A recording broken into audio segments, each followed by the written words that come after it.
And we're up, I think. Yeah. All right, what's up, movie addicts? Welcome to Midnight Movie Talk on the Movie Addiction Podcast. Chippendale Rescue Rangers was awesome. That's the main thing we're going to be talking about, I guess, this Sunday night. Got a couple other stories that I want to mention. Just news that has dropped throughout the weekend. We'll check in, see what Twitter's talking about as it relates to the world of movies and everything like that. We're obviously going to cover the box office and all that other Sunday shit. So, welcome to the show. I'll start things off by Chippendale. My favorite movie this year so far. I'm not even kidding. I don't know exactly why. It was just everything I love. I love kitchen sink style movies. It was Ready Player One meets Who Framed Roger Rabbit. It was that style of just, even Free Guy just threw in all these different references and Easter eggs, which usually isn't a recipe for an excellent plot and everything like that, but it's absolute fan service to me because I absolutely die for that shit. And the movie itself was actually pretty good too. It was a pretty good story, I thought. Spoiler alert if you care about the probably going to be the number one kids movie of 2022. I don't know what else is coming out this year. They got the gay Buzz Lightyear. DC Super Pets actually looks awesome. I don't know, but I think this is probably going to be in the running for the best kids movie anyways. And it was entertaining for adults too, not just because I'm childish and I like kids movies, but there was plenty of actual adult references like drug use and different hilarious things like that. So I'll talk about my thoughts about just the overall idea of the movie going to streaming instead of going to theaters. I know that that's becoming the normal nowadays, but it's still kind of surprising, especially for a movie like this. I'll touch on that a little bit more, and I'll touch on some of the other things. I'll just give the details of it real quick.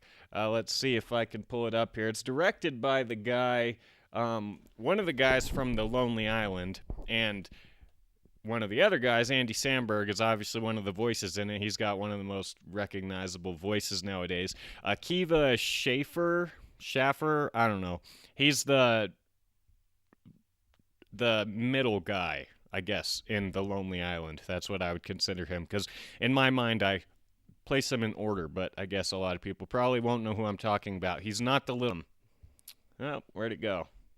Sorry, my shit's fucking with me today. All right, so, yeah, Andy Samberg, John Mulaney, Kiki Lane. I think Kiki Lane must have been, yeah, that's Ellie. So she plays a real-life person. She plays a cop who helps them in their adventure. Will Arnett voices Peter Pan, who grows up and turns into, like, an alcoholic, which apparently is what, not only an alcoholic, but a real, like, sleazebag criminal. And apparently that happened to the kid voice actor that voiced Peter Pan in the original. So a lot of people are pissed off about the what would you call it, insinuations or something like that take place with that character, but I think they probably just picked a character. But if they did do it in purpose because of the parallels between the real life guy and the character in the movie, then that's absolutely hilarious and awesome. But obviously it's going to piss people off because it's a little fucked up at the same time. That sucks. His hand just fell off. I'll have to fix that later. Eric Bana voices Monterey Jack. He's another one of the main characters. He actually goes missing. I'll get into the plot of the movie, and I'll explain his role in it, I guess. Let's see. Who else is in this? Keegan-Michael Key's got a voice. The Allstate guy's in there. He's got a voice. Seth Rogen doesn't just have a voice. He actually has a character. It's one of those like shitty CGI characters that doesn't make eye contact, that looks in one direction no matter who he's talking to. One of those things. That was pretty funny. Let's see. J.K. Simmons has a voice as the police detective, the lead guy who turns out to be a bad guy. There are a ton of people shoved into this thing, and I don't know who else. I just got a short list there. So guess we'll just start with that. Those are the main characters. We also had Ugly Sonic was in there, which, this movie, I looked earlier. Apparently this movie had been in production since 2014. Usually what that means was actually the ideas started getting floated around and they started hiring people and stuff like that. This movie itself probably was in what they call development hell for like 10 years, and then, well, not 10 years, but like, I guess 8 years probably. No, let's see, math right, 6 years. And then they just started getting the ball rolling on it within the last couple of years because of all the very recent references and things like that in it. This thing was probably cooking for a while before they decided to put it out. The movie's about cartoons, like movie characters and TV shows, both of them. They exist in real life. So like Chip and Dale were still the stars of Chip and Dale Rescue Rangers, but they weren't. They were playing characters, but they were actually real people, I guess, too. But they lived in the non-animated world. And so they even make a reference because they did like do the modernized update look like what they did with Garfield or Alvin and the Chipmunks. They did that to Dale, and they made the joke that he got the CGI surgery. And it's like everybody knows, like obviously a reference to plastic surgery, and that was pretty hilarious. And there's different things like that sprinkled in throughout, like all these old cartoons were all at like a Comic-Con convention with like no fans talking to them or anything, a lot like what you find nowadays when you go to a Comic-Con and there's a ton of TV stars from like the 2000s that nobody cares about or even knows who they are, but they all kind of talk to each other and they're talking shit and stuff like that. And they had Lumiere from Beauty and the Beast was one of them. That's where Ugly Sonic was. I'm trying to remember who else, but basically Chip and Dale go their set. It starts with them meeting in like preschool or kindergarten or something, and then maybe it was junior high. I don't know. They're meeting as kids, then they go on to go to Hollywood and get this successful show, and then Dale doesn't like how he's becoming the butt of all the jokes, and he's the stupid one, so he tries to go out on his own solo project, and it ends up ruining Chip and Dale, so they go their separate ways. 20 years later, they don't talk to each other at all. No one from the show talks to each other. And then Dale's doing this Comic-Con thing, trying to still be a celebrity, but Chip has gone on to sell insurance, which reminds me of a couple stories that I might get to if I have enough time in this show tonight, because that is... If you look at some of these old movies or old TV shows, there are some stars who were children who stayed in Hollywood, but a lot of them got into a lot of trouble. And then there's other people that totally diss a lot of money because he's addicted to cheese. And so he can't afford to pay his dealers, I guess. And so what happens in that situation is you get kidnapped by Peter Pan, and he will disfigure you and change you up, and then basically, what's the word I'm looking for here? I guess just enslave you as a bootleg film character now. And so that's happening to Monterey Jack. So Chip and Dale have to team up together to go after him. That's basically the gist of the movie. Obviously, there's a ton of other fun shit thrown in there. And yeah, I guess that's it for the plot, really. I'm trying to think. I loved it though, and my kids loved it too, but I think I obviously enjoyed it more because my kids aren't at the point where they understand references. Obviously, when characters from some of the other shit they watched showed up, they got all excited about that, as did I.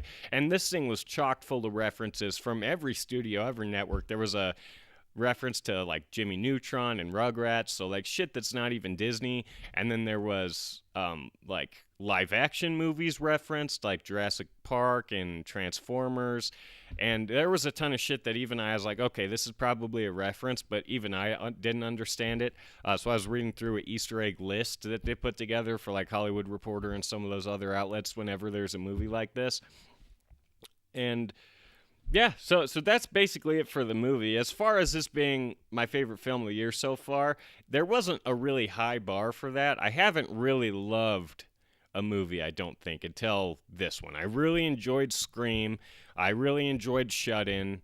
Uncharted was fun. Batman, obviously, Doctor Strange. But I had issues with all of those movies. I didn't have any issues with this movie, and obviously you're not supposed to watch a kids movie and like try to pick it apart and find shit that you hate or something.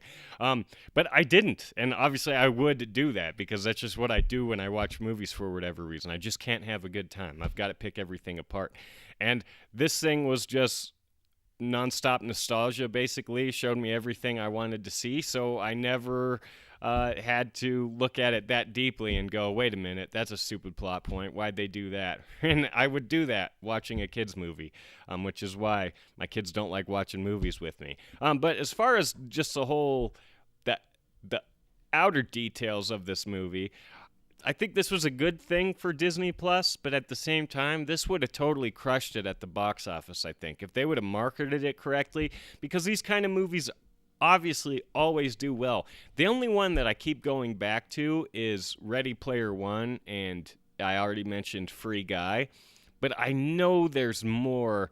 I'm trying to think of them. I think I'd thought of a couple of them earlier, but the movies that just put the universes together, and I'm not talking about like MCU style put the universe together. I'm talking about like Shrek, basically, where you got all these characters from in Shrek, it's stories, but in these kind of movies, it's film and other areas of culture. Speaking of which, Paul Rudd has a cameo in there, which is absolutely hilarious. And I think that they probably made the decision to put this on Disney Plus within the last year or so, and I don't know how long this movie's been cooking, but like I said, there's some references that were pretty recent, so I feel like they were working on it up until very recently. And I think it was probably in 2020 they decided which movies they were planning on putting in theaters after the whole Mulan thing and which ones were going to streaming. And so they should have adjusted that decision, I think. I don't know how they made that choice, but right now people are going to the movies again. Doctor Strange just passed 800 million. I think it's the number one movie right now. Or no, number one movie for the whole year.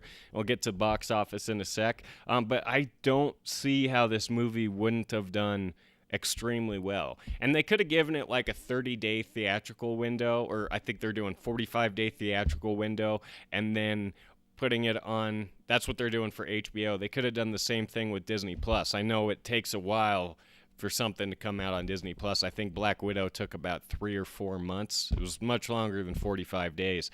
They could have done the same thing. I mean, I know a lot of people were talking about this movie because of Ugly Sonic and things like that. It was trending on Twitter on and off throughout the entire weekend since it came out on Thursday night. I woke up on Friday and people were already talking about it, which means that there was people that, depending on where they live, for me it's 1 a.m., so it's not that bad. But there was people in parts of this country that woke up right at midnight California time so that they could watch this fucking thing. And that surprised me because I saw the trailers and I was like, oh, I'll like that. I'll watch that. That looks funny. Because that's how I react to basically every kid's movie. I love taking my kids to shit and watching shit with them. And so I see this, and I'm like, oh, there doesn't seem to be anything absurdly woke or pushy or anything like that. We'll definitely check that one out. But I was not super amped up that I wanted to get up at midnight to watch it, but people clearly were. And that energy clearly would have transitioned onto the big screen, I think. So I don't know why they made the decision to put this on Disney Plus. I can't see anybody coming to Disney Plus to watch this specifically. Maybe if you were teetering on the edge of buying a subscription, you're trying to make that decision, but you hadn't yet, then you heard this is good. This might make you pull the trigger because you hear about how funny this is, or you're a fan of Ugly Sonic, which that's the other thing. Some of these references, it's not built on a single reference, which is good because there's plenty that are meant for like a very niche crowd. Like my wife didn't get the whole Ugly Sonic thing. She didn't know there was that whole story about the internet backlash being so bad that they literally redid the animation for that movie, which I know a lot of people do know that, I guess, but it's not like Spider-Man coming back to Disney or another one of those movie stories that a lot of people know, even the people that don't watch movie news and aren't in the movie bubble.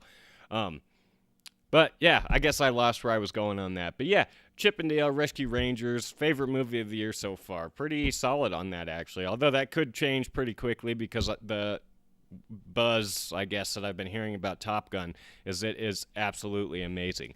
So I'm seeing that on Thursday. That's a movie that I would happily get up at midnight for and watch. But obviously they didn't, the whole story with that. They weren't going to let that go to streaming. They wanted to do it in theaters. And I'm excited about that. And luckily you don't have to go at midnight anymore. I think the preview screenings in my town start at like 4 or 5. So super stoked on that. Moving on to the next subject, and this goes right along with the last point of the whole Chippendale discussion or rant that I just gave. That movie would have done phenomenal at the box office. We'll never know how it would have done, but we do know how things did do at the box office. Here's the top 5 domestic for this past weekend. We had Men coming in at number 5, which I missed. That totally went under my radar. I've never heard of that movie, and I didn't think to click the link and read what it was about before the show because I didn't care that much. That made almost 3.3 million in the first week of release, and I can't give too much thoughts on that because I've never heard of that movie. Sonic the Hedgehog 2 still hanging in there. It was number 3 last week. Now it's moved back to number 4, but still in the top 5. That brought in another 3.9, which is a good haul. I mean, this Men movie just came out. Obviously, I didn't know what that was, so it doesn't have the built-in audience that's going to continue to go back and see these things. I doubt that Men is a kid's movie. And Sonic, even if you already seen it, you might go back again just because your kids liked it or you don't have anything to do. And animated movies always have legs like that, which brings us to, and that was in its 7th week, that brings us to The Bad Guys, which is in number 3, and it was at 2 last week. It brought in 6.1 million in its 5th week of release. Same notes on that I said with Sonic the Hedgehog. These animated movies, they've got legs when there's nothing to see, especially if they're good. And both of those movies I really enjoyed, Sonic and The Bad Guys. I think I like The Bad Guys a little more. Because even though Sonic the Hedgehog was a kid's movie, and you don't have to be like well-versed in the cinematic universe of Sonic to understand the references, I feel like you do enjoy it more probably if you grew up playing the video games and, did they have like books or TV shows or something? I don't know. I know it was a video game, but I wasn't familiar with any of that. And I feel like a lot of the things in there, people got rowdy in the theater. As rowdy as people get in a movie theater. It wasn't it wasn't John Krasinski being revealed as Mr. Fantastic, but when the yellow guy showed up, there was like some cheers for that, which, that did absolutely nothing for me. But The Bad Guys didn't have really any established characters or anything. I think that was a fresh movie. It had references, obviously, like everything does, but I just enjoyed that one more, I guess. Maybe 3 next weekend. But I don't think it'll do much better than that. These TV show movies, the only people who are going to see it is people that are like very invested in the TV show already, and they're going to go see it right away. So this isn't going to be one that you're just going to walk into. Like, I have absolutely no interest in seeing this, so I probably won't. If I was like Breaking Bad, that was one I got up for at midnight to watch when the Breaking Bad movie came out. Or the Simpsons movie, or things like that. Simpsons movie, actually, that's not a good example, because that had massive legs, and that ended up being one of the top earners of that year. Sopranos movie, that's a good example. That just came out. It didn't go into theaters, or at least not at a wide release, so we don't really know the numbers on that, but I'd be willing to guess that it got most of its success within the first weekend, because those are the people that are invested in the world of TV and everything like that. So I wasn't sure how popular of a show it was, but I know this TV show thing is becoming a pretty big, they're talking about a whole bunch of different shows coming back. It's kind of becoming a new niche. But I feel like you have to watch the show. As I just said, I'm reiterating myself, but my point is, because I remembered it, the Marvel movies, you could never see a Marvel movie. This is basically the same point I brought up the other night. But you might see a trailer for the Avengers and think, oh, I want to go see that shit. I'm going to go see that shit. You're not going to see a trailer for Downtown Abbey and think, oh man, I got to go watch a whole series and then go see the movie. Because what happens with Marvel is, man, that Avengers looks good. So then you go and see it, and then you want to know all these other movies. So then you're hooked. So you end up watching all 27 movies or however much there is. I can't see anybody saying, man, I got to see that TV show, who hadn't said that over the past 10 years or however long the show's been out. Probably longer than that.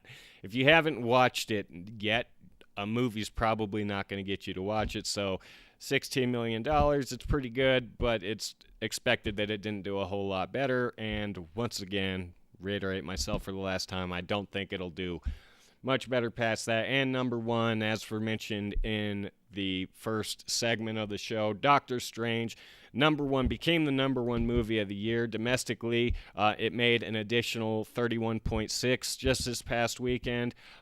Its total domestic gross is $342 million.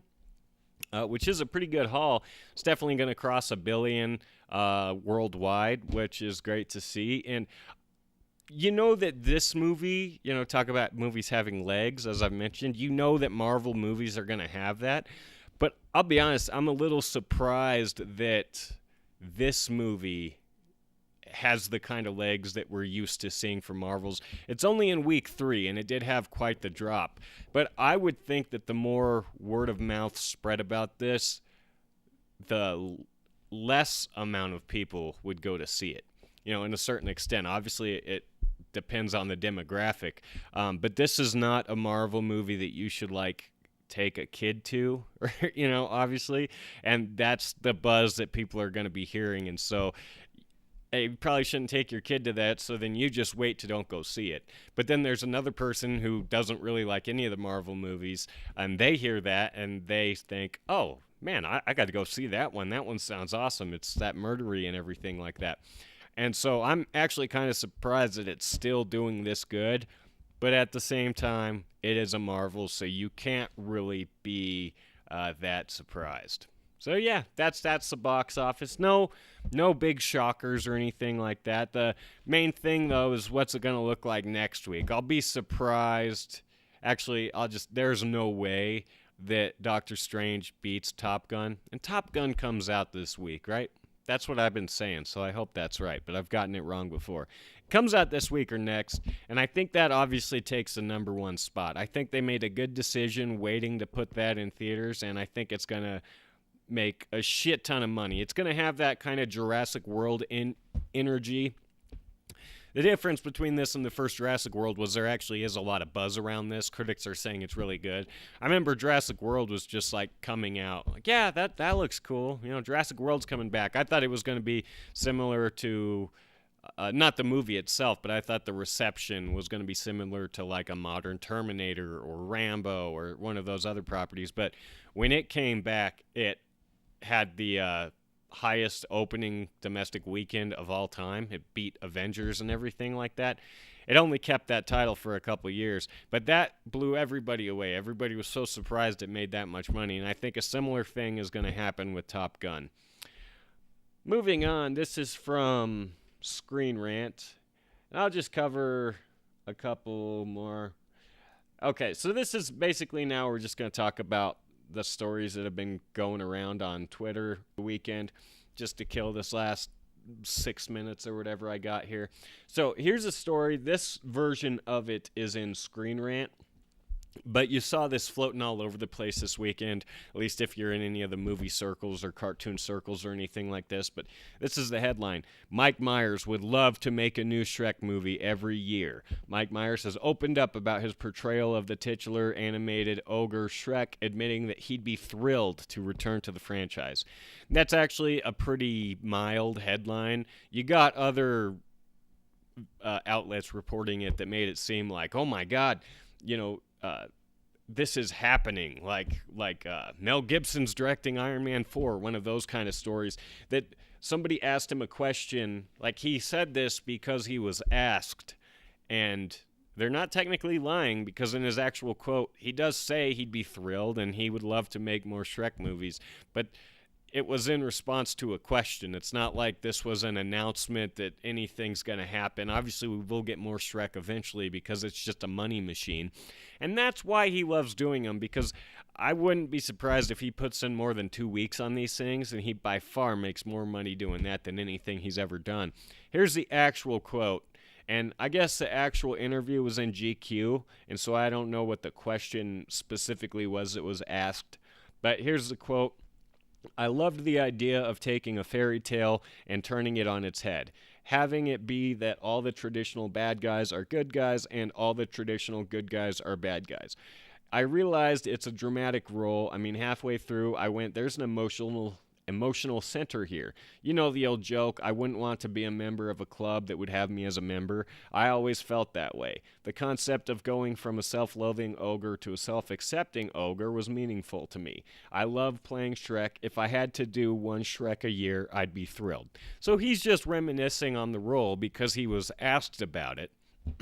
It's not like he's hinting that we're going to start getting one Shrek movie a year, because obviously I think they're smarter than that. I think we are going to get more Shreks, but I don't think they'll do it one a year because they know that that can turn into Paranormal Activity pretty quick, where it just stops. You stop having returns on it. But the quote, there was that whole quote. That was the whole piece that this little quote was taken from. But that quote is, if I had to do one Shrek a year, I would be thrilled. So he's not saying that he wants to do one Shrek a year. He's talking about, if I had to make $10 million, that's on the low end. He probably makes, 20 at least?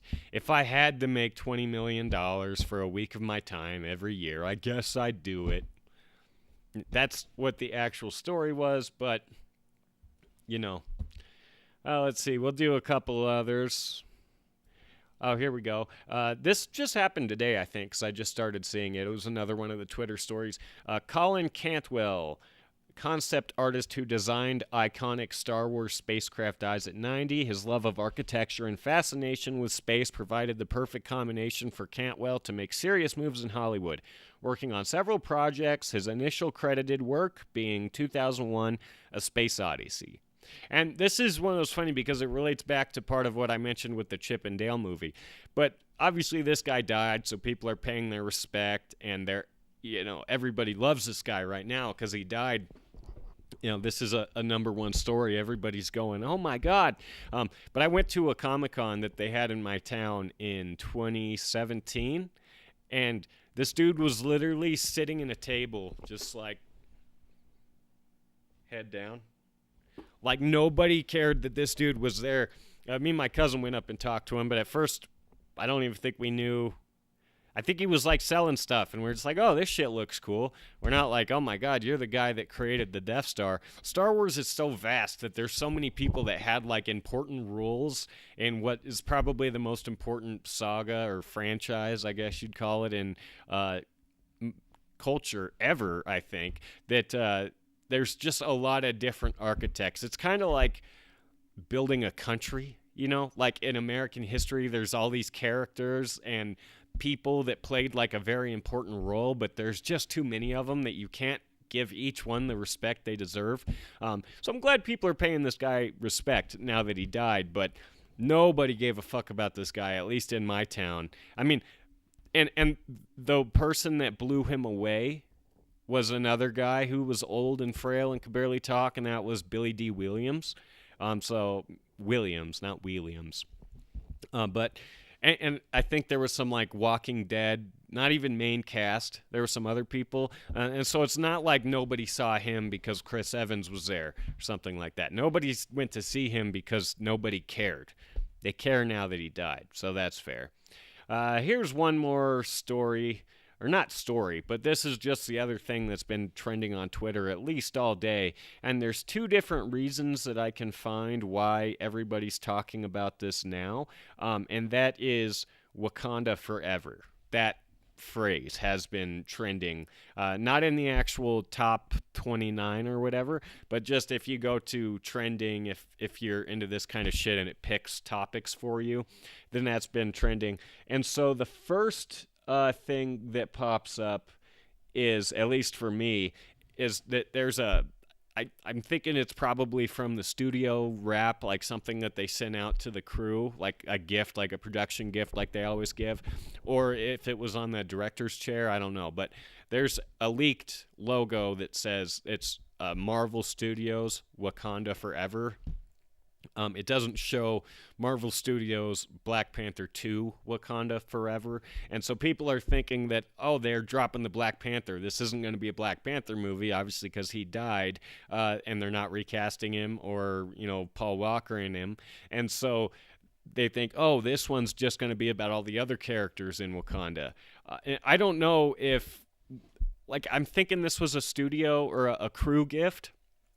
I don't know if the crew gift for Doctor Strange said Marvel Studios Multiverse of Madness. It probably did. I don't know. This seems to me like this is one of those things that nerds fucking flip out about, but it's really just like, oh, yeah, I made a mistake, or, oh, yeah, it would just be too much to have it all in there. So we just wrote Wakanda Forever because, that's cooler than putting Black Panther 2 on it or putting the whole fucking thing on there.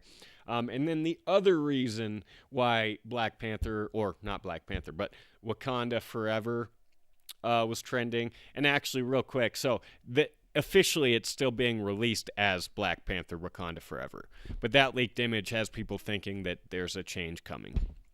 The second reason, Namor, who's I think probably a deep cut comic book guy who I have absolutely no idea who that is. He's apparently going to have an origin story in the Black Panther, and so that was a hot topic conversation. But Black Panther is trending right now once every other day. As we get closer to the movie and as Letitia Wright says more stuff that pisses people off or people dig up stuff that she said in the past, that's usually what it's been about. There was the story last week that I talked about on here about Stan Lee coming back to do cameos, and so that's also been brought up in this conversation as well. They're digitally going to recreate Stan Lee to appear in these movies, so why don't they just digitally recreate Chadwick Boseman? And as I've said a million times on this show before, so I'll say it again, but I'm not going to go too far into it. Just do that. We don't need to recast him. We don't need to write him out. Just recreate him. Still pay his family, what you would have paid him if he was a star. I think that's a good way to do it. And that'll do it for me tonight. I got to get in and go to sleep. I'm already a couple minutes past. Yep, I got to go feed some babies. Thanks for listening. Tune in tomorrow, same time, 11 p.m. Mountain Time, midnight somewhere, for Midnight Movie Talk on the Movie Addiction Podcast.